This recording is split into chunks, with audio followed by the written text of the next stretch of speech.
Okay जी, तो आज हम स्टार्ट करते हैं सबसे एडवांस लेक्चर जो है लेक्चर 4।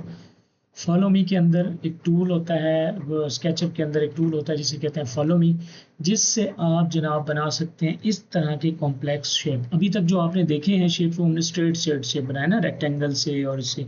लेकिन जब आप ये शेप देखेंगे तो फिर आप कहेंगे कि यार ये कैसे बनेंगे, हालांकि ये भी जस्ट वन क्लिक से बने। अभी हम इस टूल को एग्जामिन करेंगे और फिर देखते हैं, और इस टूल से बहुत कुछ बनता है। स्केचअप का सबसे एडवांस और ज़बरदस्त टूल आप कह लें, इसे कहते हैं फॉलो मी टूल। ये टूल आपको यहाँ पर नज़र नहीं आएगा। अब इस टूल के लिए हमें व्यू के अंदर जाना होगा, टूल बार्स के अंदर, और यहाँ आपने क्या करना है, अब गेटिंग स्टार्टेड, ये जो टूल्स थे बेसिकली ये स्टार्टअप टूल्स थे, इसको आपने ऑफ कर देना है और अब आपने ऑन कर देना है लार्ज टूल सेट।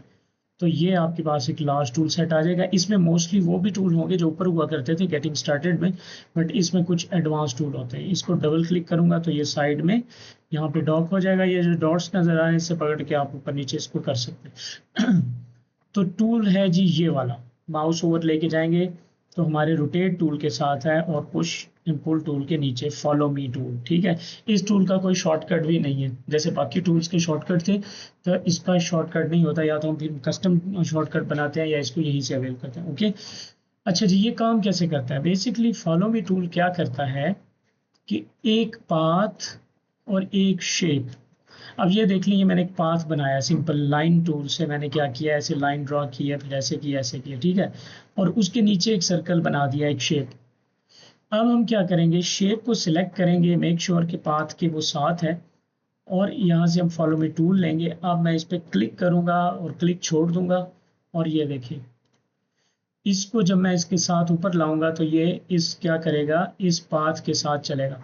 आपने पाथ के ऊपर माउस रखना है, बटन मैंने क्लिक का छोड़ा हुआ है, आपने जैसे जैसे जैसे पाथ जा रहा है वैसे वैसे चलते जाना है। ठीक है, ये देखिए, ये जनाब हम इस पे चले तो इसने पूरा उस एक शेप से, जो पाथ था जैसा वैसे उसने क्या किया, शेप बना दिया, पाइप बना दिया। अब ये पाइप अंदर से बंद है तो इसको हम यहाँ से डिलीट कर सकते हैं, खोल सकते हैं। इस तरह नीचे से भी हम इसको ओपन कर सकते हैं डिलीट करके। अब ये देखिए, वो पाथ अभी तक मौजूद है जिसमें हमें चढ़ाया था। तो इसने क्या किया, फॉलो मी टूल ने, कि पाथ के ऊपर शेप को चढ़ाता।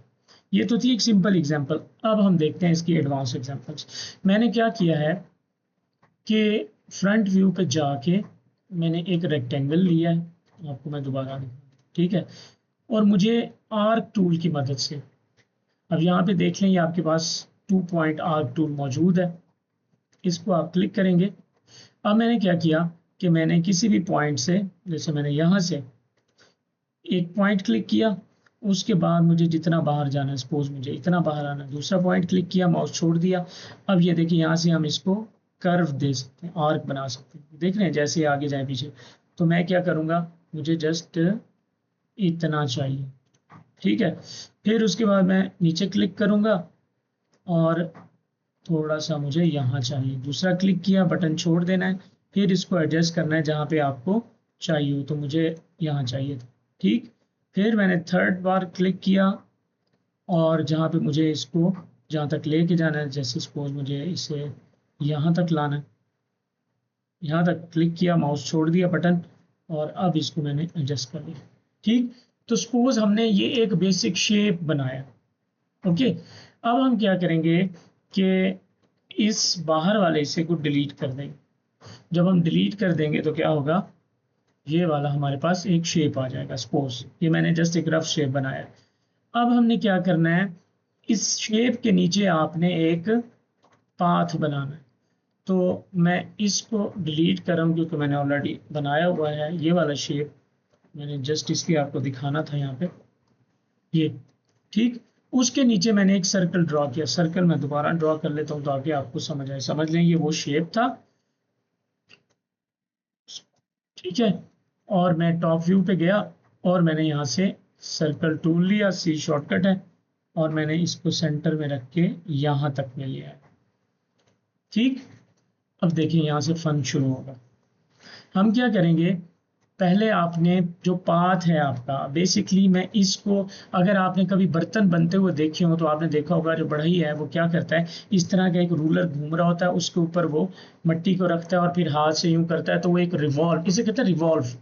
कोई भी ऑब्जेक्ट होता है जो सिमेट्रिकल होता है ना, लेफ्ट और राइट जिसका सिमिलर हो, उसे रिवॉल्व कहते हैं, रिवॉल्व कमांड। तो अब ये सारा ये शेप बेसिकली इस सर्कल के गिर्द घूम के कंप्लीट हो जाएगा। कैसे? सबसे पहले हमने पाथ सिलेक्ट करना है, उसके बाद हमने फॉलो मी टूल लेना है, और इस जो शेप है जिसको हमने घुमाना है उस पर जाके क्लिक करना है, बूम, ये देखिए 1 मिनट के अंदर हमने इसको इस शेप में कन्वर्ट कर दिया। अच्छा, अब मजे की बात है, आपने ये देखना है कि ये एक दोनों एक शेप है, लेकिन ये देखें, ये इस शेप से मैंने ये बनाया है और इसी शेप से ये, अब ये फर्क कैसे है, ये भी समझने वाली बात है कि नीचे पाथ कैसा है। ठीक है, अगर आपका पाथ गोल होगा तो ये सर्कुलर शेप बनाएगा, अगर पाथ चौकोर होगा तो फिर ये इस टाइप का चौकोर टाइप शेप बनाएगा।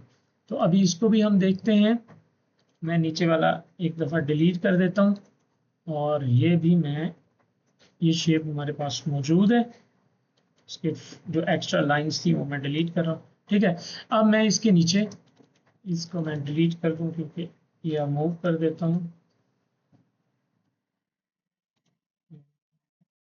ऊपर। ठीक है, ये रेक्टेंगल मैंने बनाया हुआ था, मैं क्या करता हूँ इसको मूव कर लेता हूँ इधर। शॉर्टकट मैंने प्रेस किया, राइट पे जाना था तो राइट एक्सिस, और मैंने इसे यहाँ रख दिया। ठीक, अब आप देखें जनाब, मैंने नीचे वाला पाथ सिलेक्ट किया, फॉलो मी टूल लिया और सिंपली मैंने इस पर क्लिक किया, बूम। तो आप देखिए सेम शेप है, लेकिन नीचे पाथ चेंज होने की वजह से क्या हो रहा है, ये शेप्स डिफरेंट हो रहे हैं। तो बहुत ज़बरदस्त टूल है। अच्छा, अगर ये आपका ग्रे ग्रे इस तरह आ रहा है ना, देखिए एक वाइट आ रहा है और ये एक डार्क आ रहा है, तो आपने क्या करना है, इस सारे को सिलेक्ट करना है और राइट क्लिक करके आपने करना है रिवर्स फेसेस। तो इसके बेसिकली अंदर वाले फेसेस बाहर आ जाएंगे और बाहर वाले अंदर। तो अब ये वाइट हो गया। ठीक है, मसला कोई नहीं, लेकिन 3D ऑब्जेक्ट के अंदर ना फेसेस होते हैं, आप देख रहे हैं, जैसे ये वाइट फेस है और ये क्या है, डार्क। तो ये आउटर फेस होता है, ये इनर फेस होता है, तो सम टाइम इनर फेस ऊपर आ जाता है, तो उसको आप सिंपली सेलेक्ट करके ऑब्जेक्ट को, और आपने राइट क्लिक करके रिवर्स फेसेस करना होता है, यानी कि मॉडलिंग के दौरान ये वाइट रहने चाहिए। अच्छा, अब इसी टेक्निक में हम बना रहे हैं, देखें ये वाला। ठीक है, तो इसको भी मैं सिलेक्ट करके इसको मैं ऊपर मूव कर देता हूँ, बल्कि इधर ही रहने दे। अब इसमें मैंने ये शेप बनाया था, अब ये सॉरी, ये देखिए ये शेप बनाया था मैंने, उसी तरह रेक्टेंगल लेके आर्क टूल की मदद से मैंने ऐसे डिफरेंट शेप्स बनाए। शेप बनाने के बाद आपने क्या किया, इसको मैं अलग ले आता हूँ बाहर, ताकि आपको कंट्रोल दबा के मैंने कॉपी ले ली, मैं दिखाऊँ। अब मुझे बाहर वाला हिस्सा डिलीट करूँगा, ठीक, सेलेक्ट करके डिलीट कर रहा हूँ। ठीक है जी, अब ये अंदर वाला हिस्सा रह गया। अब देखिए यही हिस्सा 360 में जब रिवॉल्व होगा तो ये बनेगा। कैसे? हम इसको टॉप व्यू में ले जाते हैं और एक सर्कल लेते हैं। ठीक है जी, और सर्कल को हम यहाँ से एक सेंटर पॉइंट दे देते हैं, हम कहते हैं कि जी ये इसका सेंटर पॉइंट है, इसके गिर्द ये। अच्छा, इसका इसके साथ टच होना ज़रूरी नहीं है, ये ऊपर भी हो सकता है। अब ये देखें, अगर मैं इसको थोड़ा ऊपर कर लूँ,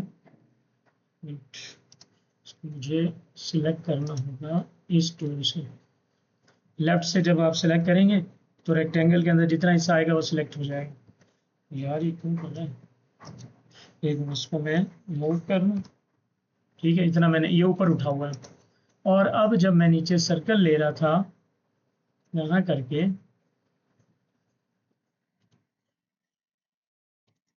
ठीक है, अब देखिए वो ऑब्जेक्ट ऊपर ही है, लेकिन उससे कोई फर्क नहीं पड़ेगा। अच्छा, नीचे वाला हमने पाथ सेलेक्ट किया, फॉलो में टूल लिया और बूम, ये देख रहे हैं कैसा ज़बरदस्त शेप मिनटों में। इसमें मैंने सारे को सिलेक्ट किया, राइट क्लिक और रिवर्स फेसेस। अच्छा, अब ये जो ऊपर वाला हिस्सा था ये मैंने बाद में बनाया था, किस तरह, सिंपल, मैंने इसको पुश किया था, ठीक, और फिर मैंने स्केल टूल की मदद से, स्केल टूल लेकर मैंने कंट्रोल दबाया कॉर्नर से और इसको मैंने यू कर दिया। ठीक है, तो फॉलो मी टूल से आप जबर रोड्स बना सकते हैं, इंतहाई कॉम्प्लेक्स शेप्स बना सकते हैं, पता नहीं क्या क्या। अच्छा, अब इंटरेस्टिंग चीज देखिए, वही शेप है और उसको हम इसमें भी कन्वर्ट करेंगे। ये देख रहे हैं वाज टाइप जो है, इसमें कैसे हम करेंगे, इसको मैं ऊपर ले जाता हूँ। अब की बार आपने क्या करना है जनाब कि आप इसी टूल को लाएंगे नीचे,